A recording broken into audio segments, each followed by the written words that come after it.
नमस्ते, मैं हूं विभा राणा और आप देख रहे हैं न्यूज नेशन का डिजिटल प्लेटफॉर्म। वित्त मंत्री निर्मला सीतारमण ने आज बजट पेश किया है। अपने बजट भाषण में उन्होंने कई बड़ी बातें कही हैं। उन्होंने क्या कहा है, क्या बड़ी घोषणाएं की हैं, चलिए आपको बताते हैं।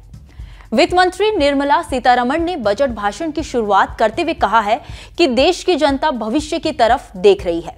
वह लोग आशान्वित हैं। पीएम मोदी के नेतृत्व में हम आगे बढ़ रहे हैं। जब पीएम मोदी ने 2014 में काम शुरू किया तब बहुत ज्यादा चुनौतियां थी।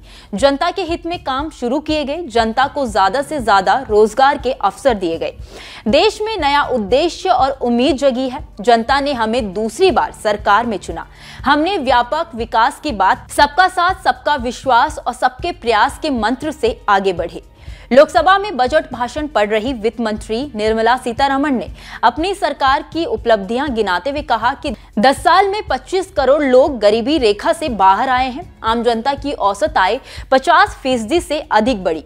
11.8 करोड़ किसानों को पीएम किसान योजना से फायदा हुआ है।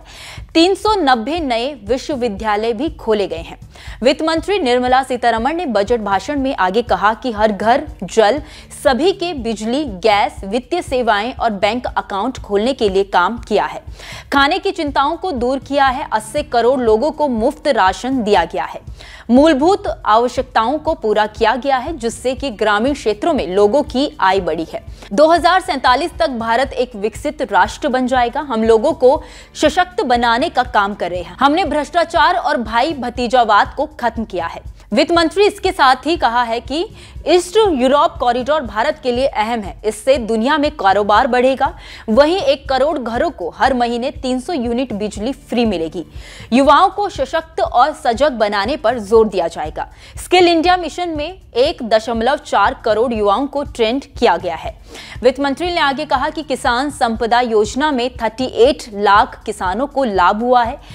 मछुआरों के लिए अलग मत्स्य पालन विभाग बनाया। सर्वाइकल कैंसर से बचाव के लिए सरकार का अभियान चलाया जाएगा। 9 से 14 साल तक की बच्चियों को टीका लगेगा। साथ ही कहा कि भारत दुनिया का सबसे बड़ा दुग्ध उत्पादक देश है। वहीं वित्त मंत्री निर्मला सीतारमण ने कहा कि राजकोषीय घाटा 5.1% रहने का अनुमान है। 44.90 लाख करोड़ रुपए का खर्च है और 30 लाख करोड़ का रेवेन्यू आने का अनुमान है। 10 साल में इनकम टैक्स कलेक्शन 3 गुना बढ़ गया है। इसके साथ ही टैक्स रेट में कटौती की है। 7 लाख की आय वालों को कोई कर दे नहीं है।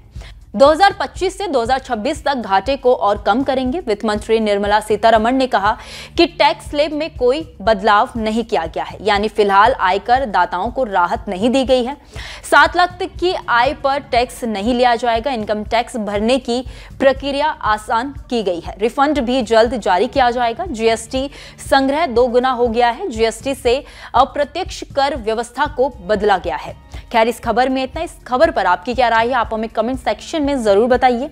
वीडियो अगर पसंद आया हो तो वीडियो को लाइक और शेयर करना ना भूलिए। बाकी देश और दुनिया की तमाम बड़ी अपडेट्स के लिए देखते रहिए न्यूज नेशन का डिजिटल प्लेटफॉर्म।